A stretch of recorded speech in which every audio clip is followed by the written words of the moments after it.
राजा murder case से जुड़े और भी बड़े सवाल हैं। सोनम ने वापसी की टिकट नहीं करवाई, 17 दिन बाद ही सरेंडर की वजह पर जिस तरीके से सस्पेंस खड़ा हो रहा है, एक्सपर्ट से इसको लेकर भी सवाल करूं। उससे पहले एक डिटेल आपके सामने और उसके बाद संजीव जी सवाल आपसे, क्योंकि बड़े सवाल हैं और सस्पेंस जिस तरीके से बना हुआ है उसमें सोनम ने 17 दिन बाद ही सरेंडर क्यों किया, ये एक बहुत बड़ा सवाल है।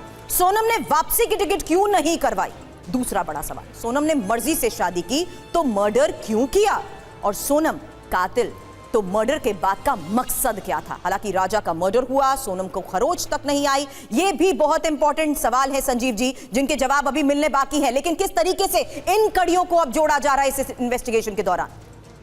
देखिए, राजा रघुवंशी के मर्डर को अगर हम समझने की कोशिश करें तो इसके अंदर जो कॉन्स्पिरेसी है और जो चीज़ें दिख रही हैं वो साफ बताती हैं कि इसके अंदर बहुत गहरी प्लानिंग की गई है। और इसी प्लानिंग के तहत बहुत सारी गलतियां भी की गई हैं, लूप होल्स भी हैं, और उन्हीं लूप होल्स के अंदर ऐसे ऐसे एविडेंसेस हैं जो इनको सजा की तरफ ले जाएंगे। सबसे पहले गलती उन्होंने जो करी वो वहाँ पे सोनम के कपड़ों को छोड़ा गया, उसके ऊपर खून लगा हुआ है, जबकि जब सोनम सरेंडर करती है तो उस वक्त वो घायल नहीं है, कहीं उसके कोई खून का निशान नहीं है, तो उस कपड़े पे खून का निशान किसका है।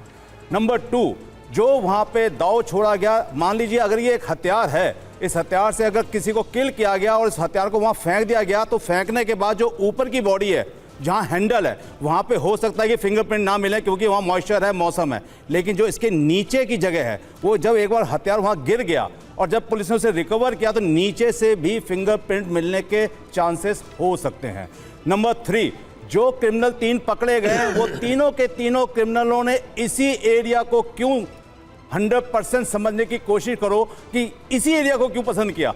क्या ये रिमोट एरिया था? क्या यहाँ पे आवाजें नहीं सुनी जा सकती थी? क्या ये ऐसा जंगल था जहाँ पे बॉडी डिकम्पोज हो सकती थी, जहाँ से बॉडी बह कर क्या बांग्लादेश जा सकती थी? ये एरिया अगर चुना गया है तो इसका मतलब इनकी प्रीवियस हिस्ट्री को अगर हम चेक करेंगे तो कभी ना कभी ये एरिया देखने के लिए इन तीनों में से कोई ना कोई व्यक्ति यहाँ जरूर आया होगा, क्योंकि कत्ल के वक्त तो ये वहाँ थे, ये इनकी डिटेल कह रही है, लेकिन प्रीवियस हिस्ट्री एक 6 महीने, साल की या 3 महीने की जरूर बताएगी वहाँ ये पहुँचे थे।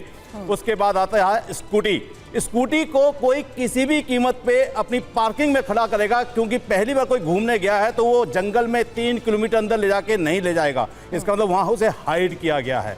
चाबी वहाँ इसलिए फेंकी गई है ताकि लोगों को ये दिखाया जा सके कि यहाँ पे झड़प हुई, झड़प के बाद राजा रघुवंशी का कत्ल हुआ और उसकी बॉडी को कहीं डिकम्पोज करने के लिए कहीं फेंक दिया गया।